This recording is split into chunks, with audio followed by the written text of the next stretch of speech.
2022년 2월 9일 선목교회 큐티 방송입니다. 기도로 나아갑니다. 좋으신 하나님, 오늘도 말씀 앞에 서게 하시니 감사합니다. 묵상의 시간을 소중히 여기며 말씀이 주장하는 믿는 자의 모습을 알게 하시어 30배, 60배, 100배의 결실을 맺는 믿음의 삶을 결단하게 도와주시옵소서.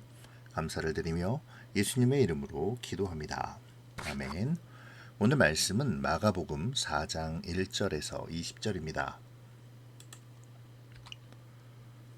예수께서 다시 바닷가에서 가르치시니 큰 무리가 모여들거늘 예수께서 바다에 떠있는 배에 올라 앉으시고 온 무리는 바닷가 육지에 있더라.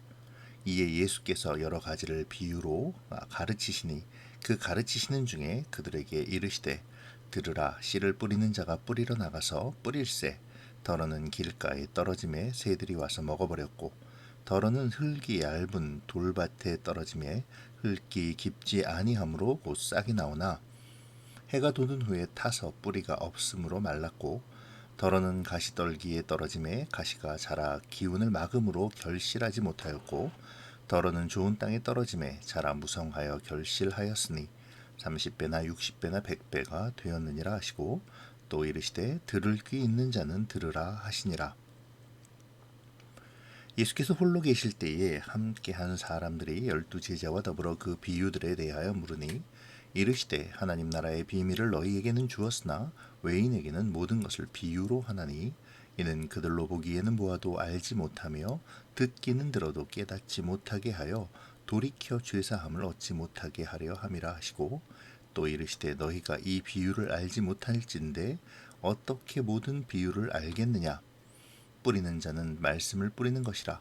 말씀이 길가에 뿌려졌다는 것은 이들을 가리킴이니 곧 말씀을 들었을 때에 사탄이 즉시 와서 그들에게 뿌려진 말씀을 빼앗는 것이요 또 이와 같이 돌밭에 뿌려졌다는 것은 이들을 가리킴이니 곧 말씀을 들을 때에 즉시 기쁨으로 받으나 그 속에 뿌리가 없어 잠깐 견디다가 말씀으로 인하여 환난이나 박해가 일어나는 때에는 곧 넘어지는 자요.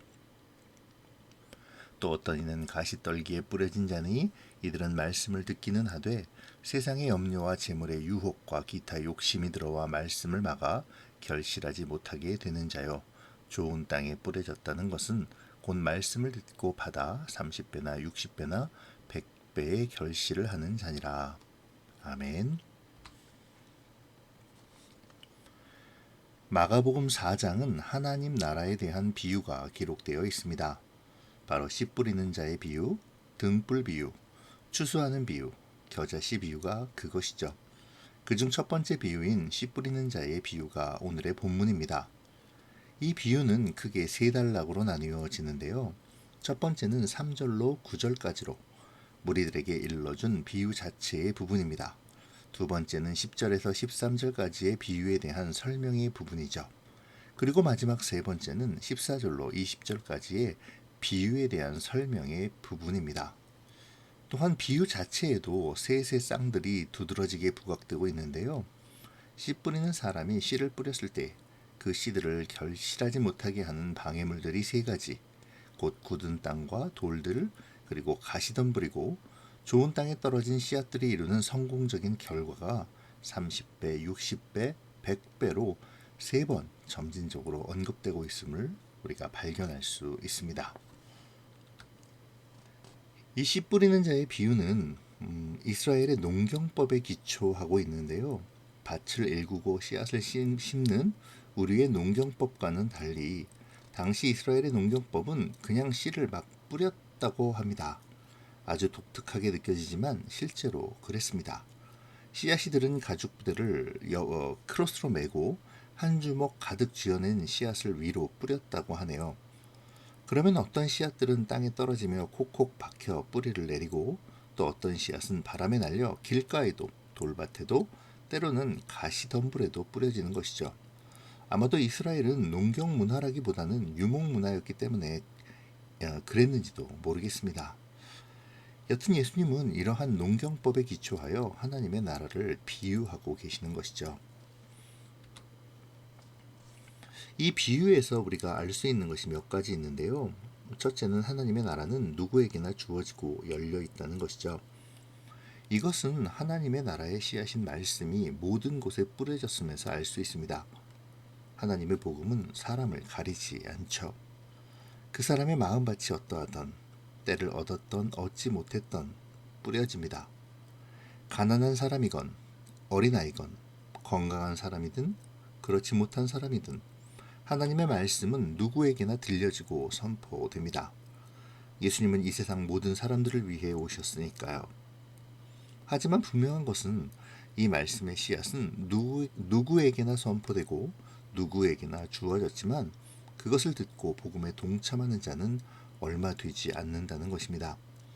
이것이 이 비유의 두 번째 메시지이죠. 예수님의 비유는 세 가지 부정적인 곳과 한 가지 긍정적인 곳이 나옵니다. 옥토 외에 다른 곳은 모두 말씀의 씨앗이 자라지 않죠. 그래서 예수님은 12절에서 보기는 보아도 알지 못하며 듣기는 들어도 깨닫지 못하게 하여 돌이켜 죄사함을 얻지 못하게 하려 한다고 말씀하십니다. 외인에게는 모든 것을 비유로 한다고도 말씀하시죠. 누구에게나 주어지고 누구에게나 열려있지만 결국에는 옥토에서만 결실이 맺어지는 것. 모든 사람을 위해 오셨지만 결국 구원받는 자는 한정되어 있는 이것이 하나님 나라의 비밀인 것입니다. 또 하나의 하나님 나라의 비밀은 그럼에도 하나님의 나라는 풍성하고 왕성해진다는 것입니다. 길가와 돌밭 그리고 가시밭에 뿌려진 씨앗들은 그냥 아무런 가치 없이 허비되고 말았죠. 새의 먹이가 되고 햇빛에 타버리고 결실하지 못합니다. 아무런 가치 없이 허비되는 듯 보이지만 하지만 그 씨앗들은 결국 큰 결실을 맺습니다. 좋은 땅에 뿌려진 씨앗은 4분의 1에 불과하지만 그들이 맺는 결실이 100배에 달했기 때문이죠. 여기서 우리는 하나님 나라의 놀라운 비밀을 깨달아야 합니다. 예수님은 하나님의 나라의 복음을 전하지만 배척당하셨죠. 유대인들과 종교 지도자들은 예수님을 죽이려 했습니다. 제자들은 예수님의 말씀을 듣고 있음에도 깨닫지 못하고 우왕좌왕할 때가 많았죠. 하지만 복음의 결과는 놀라웠습니다. 예수님은 결국 죽임을 당하시지만 부활하셨고 제자들은 실패하고 넘어지는 듯 보였지만 자신에게 맡겨진 사명들을 훌륭하게 수행해내었습니다.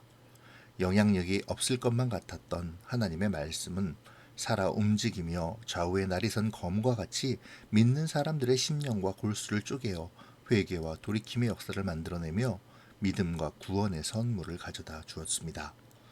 하나님의 복음은 그리스도의 구원은 점점 퍼져 오늘날 수많은 하나님의 백성들에게 소망을 주고 있죠. 이것이 하나님 나라 복음의 놀라운 능력입니다. 그렇습니다. 예수님께서 가르쳐 주신 하나님 나라의 비밀은 비록 적은 수의 사람들이 말씀을 받아들일 뿐이지만 그들은 다른 어떤 사람들보다 훨씬 더 강력하게 폭발적으로 자라난다는 것입니다. 비록 적은 자들이 복음을 받아들이고 믿게 되지만 하나님의 나라는 결코 약하지 않으며 배척받는 듯 보이지만 하나님의 나라는 결코 패배하지 않음을 말해주는 것이죠. 우리 역시 마찬가지였으면 좋겠습니다. 복음을 받고 말씀의 씨앗이 뿌려져 열매를 맺는 4분의 1의 옥토가 되면 좋겠습니다. 뿌려진 말씀의 씨앗으로 작지만 결코 작지 않은, 약하지만 결코 약하지 않은 놀라운 하나님 나라의 비밀을 나타내는 우리였으면 좋겠습니다. 이 시간 우리를 돌아보죠. 우리는 어떤 밭입니까? 길가와도 같은 마음입니까? 말씀을 듣고 묵상하면서도 세상의 생각과 가치관에 사로잡혀 있다면 우리는 길가의 밭입니다. 마귀가 그 말씀을 빼앗아 버린 것이죠. 또 어떻습니까? 흙이 얇은 돌밭입니까? 가시 떨기밭입니까? 말씀을 듣고 묵상할 때에는 감동이 있고 깨달음이 있으나 이를 삶 속에 실천하지 못한다면 우리의 마음은 돌밭과 가시떨기와 다를 바가 없을 것입니다. 조금만 시련을 당해도 어려움이 앞에 나타나면 우리의 신앙은 저 멀리 달아나 버리고 세상과 타협하고자 하지는 않습니까? 나의 유익 앞에서 하나님이 주시는 양심을 저버리지는 않는지요. 고난과 유혹 앞에 신앙을 내려놓는 우리의 모습을 회개해야 하겠습니다. 그리고 말씀을 듣고 따르는 신앙의 삶을 회복하기를 위해 더욱더 기도해야 할 것입니다. 예수님께서는 복음서 전체에서 많은 비유를 사용하시는데요. 예수님의 이러한 비유들은 단순히 어려운 것을 쉽게 설명하기 위한 것만은 아니죠. 오늘 본문도 그러합니다. 하나님의 나라는 설명으로 이해되어 다 거기에 들어갈 수 있는 그런 곳이 아니기 때문이죠. 비유의 문자적인 의미를 이해하더라도 여전히 그 귀와 눈이 닫혀 있으므로 그 나라와 멀어지는 사람이 있는가 하면 그 비밀을 알므로 말미암아 그 나라에 속하는 사람이 있습니다. 이런 구분의 결과를 만들어내는 것이 예수님의 비유의 목적이죠. 그래서 9절에서 예수님은 들을 귀 있는 자는 들으라 라는 말씀을 하시는 것입니다. 결국 예수님의 비유는 깨달음의 문제인 것이죠. 깨달음 속에서 그 나라에 속하는 사람이 가지는 기쁨과 혁명적인 변화 속으로 주님은 우리를 부르고 계십니다. 우리는 말씀을 바라보며 때로는 제자들의 입장에서 질문하고 삶으로 살아내는 가운데 때로는 넘어지고 때로는 실패하지만 그때마다 주님의 이끄심을 힘입어 회개와 돌이킴으로 끝내는 주님이 원하시는 자리에까지 나아가게 될 것입니다. 그렇게 부르심을 입은 자들이 되는 것이죠. 그러므로 우리는 듣고 보고 살아내는데 온 힘을 쏟아야 합니다.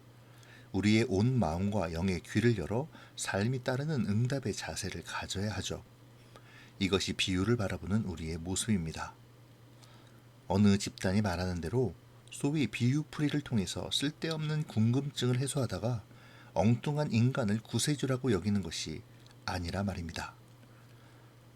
이 시간 말씀하시며 들을 귀 있는 자는 들으라는 주님의 말씀을 생각합시다. 우리는 주의 말씀에 깨달음이 있기 위해 하나님께 기도하고 있습니까? 그 말씀 속에서 나의 삶의 방향을 주님께 질문하며 살아내고 있는지요? 넘어짐에도 실패함에도 굴하지 않고 말씀 따라의 삶을 살고자 성령의 이끄심과 도우심을 구하고 있습니까? 혹시 말씀 속에서 미혹하는 영이 주는 아무런 의미가 없는 궁금증을 해결하여 만족을 얻고자 하고 있지는 않습니까? 들을 귀는 궁금증을 해소하는 귀가 아니라 하나님의 말씀을 나의 삶 속에서 실천하는 귀임을 기억하기 바랍니다. 무엇보다 오늘 말씀을 통해 우리의 신앙과 마음을 돌아보고 주님께로 향하기를, 그러므로 작지만 큰 열매를 맺는 하나님의 사람이 되기를 소망하는 시간이 되시기를 소망합니다. 기도로 마치겠습니다. 고마우신 하나님, 씨 뿌리는 비유를 통해 우리에게 결코 쇠하지 않는 하나님의 나라를 알려주심으로 우리의 신앙의 모습을 돌아보게 하심을 감사드립니다. 주님, 우리가 4분의 1의 적은 무리가 되게 하시고 말씀을 받고 믿으며 순종함으로 그 말씀이 자라 큰 믿음의 열매로 나타나게 하여 주시옵소서. 작지만 큰 자, 약하지만 강한 자의 삶을 믿음으로 말씀 따라의 삶을 성령님의 인도하심을 따르는 삶을 살아내게 도와주시옵소서.